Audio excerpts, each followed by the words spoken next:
हमारे साथ तनवीर सादिक साहब हैं। अन साहब जानना चाहेंगे, जिस तरीके से अभी मामला जम के बने और उसके साथ साथ स्टूडेंट्स को इवैक्यूएट किया जा रहा है, दिल्ली तक पहुंच के अब खबरें आ रही हैं कि बसेस को लेकर इशू है, बसें साफ सुथरे नहीं है। बट सुबह हमने देखा कि सीएम साहब ने जिस तरीके से ट्वीट किया लग्जरी बसेस को लेकर, क्या कहना चाहिए? पहले तो मैं उन सब 90 स्टूडेंट्स को मुबारकबाद पेश करना चाहता हूँ, उनके घर वालों को, कि वो सेफली हिंदुस्तान पहुँच गए। सबसे बड़ा जो मरहला था वो उनने पार किया है। जहाँ तक वो जब यहाँ आए, कोऑर्डिनेशन की कहीं न तो कहीं हाँ कमी हुई है, और जिसका जो उमर साहब ने बड़ा सीरियस नोटिस लिया है, और इमीडिएटली जो रेजिडेंट कमिश्नर हैं उनको हिदायत गई है कि इमीडिएटली वो खुद पर्सनली वहाँ जाएँ, और जो ये हमारे स्टूडेंट्स हैं उनकी जो फैसिलिटीज़ है और अरेंजमेंट वो करें। इमीडिएटली वो वॉल्वो बसेस जो हैं, डिलक्स बसेस, वो अरेंज की गई हैं और उनको उसी में श्रीनगर लाया जाएगा। हम समझते हैं कि इस वक्त माहौल बहुत ही जंग का बना हुआ है, जाना चाहिए बिल्कुल वहाँ ऑफिसर्स, इसीलिए उमर साहब ने उसके ऊपर ट्वीट भी किया है।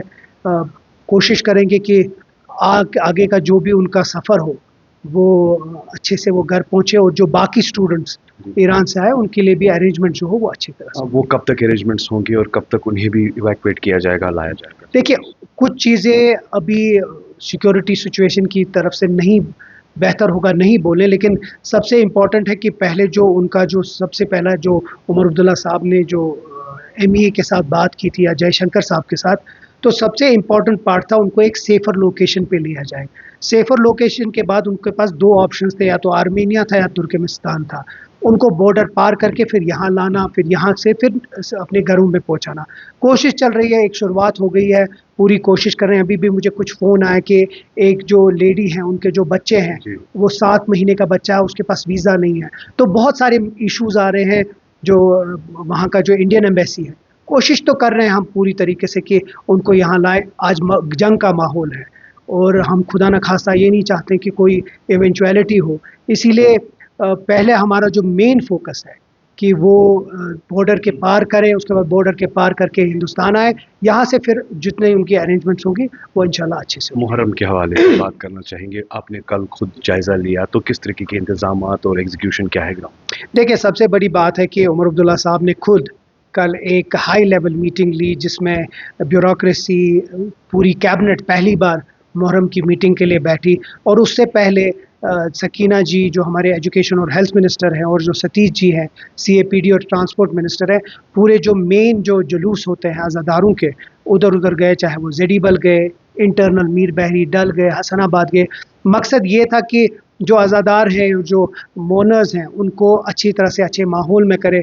कुछ डिमांड्स आई थी ट्रांसपोर्ट के ज़रिए, राशन के ज़रिए, वो हिदायत दी गई है। कल चीफ मिनिस्टर साहब ने भी क्लियर कट इंस्ट्रक्शंस दिए हैं। अब कहीं एक रूट का चेंज की भी बात हो रही है, उसके ऊपर भी बात हो रही है। अब देखिए, एक चीज़ इसमें समझना है कि लॉ एंड ऑर्डर हमारे हाथ में नहीं है, तो लॉ एंड ऑर्डर एलजी साहब के हाथ में है। हम भी उसमें अपनी बात मिला रहे हैं कि जो कुछ किसी तरीके से, और जो हमारे ज़ायरीन हैं या जो हमारे जो अज़ादार हैं, उनको अच्छी तरह से वो अपने अपने जो फ़राइज़ हैं वो निभाएँ। कोशिश करेंगे कि वो ठीक से हो।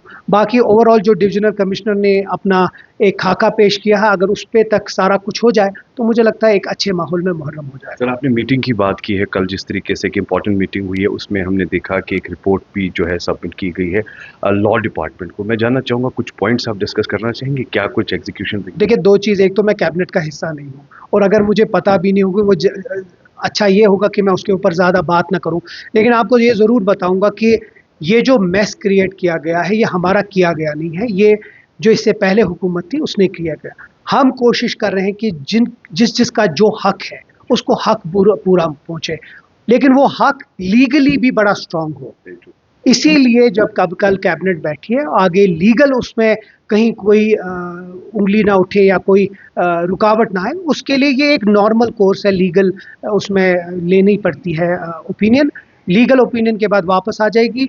इतना आपको मैं ज़रूर बताऊंगा कि उमर अब्दुल्ला साहब ने एक क्लियर कट, जिस दिन ये सब कमेटी बनाई थी, 6 महीने की सब कमेटी बनाई थी, और 6 महीने एक दिन भी नहीं हुआ।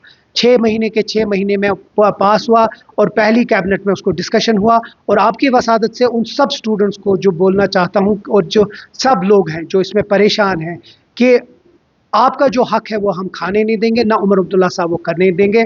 उमर अब्दुल्ला साहब ने अपनी बात 6 महीने में बोला था, वो करके दिखाया। अब जो आगे का करना है वो हम पूरी कोशिश करेंगे इसको अच्छी तरीके से लोगों तक पहुंचा दें। शुक्रिया। With video journalist Mohammad Shafi के साथ सईद इरफान फाजिल, गुलिस्तान न्यूज़ कश्मीर।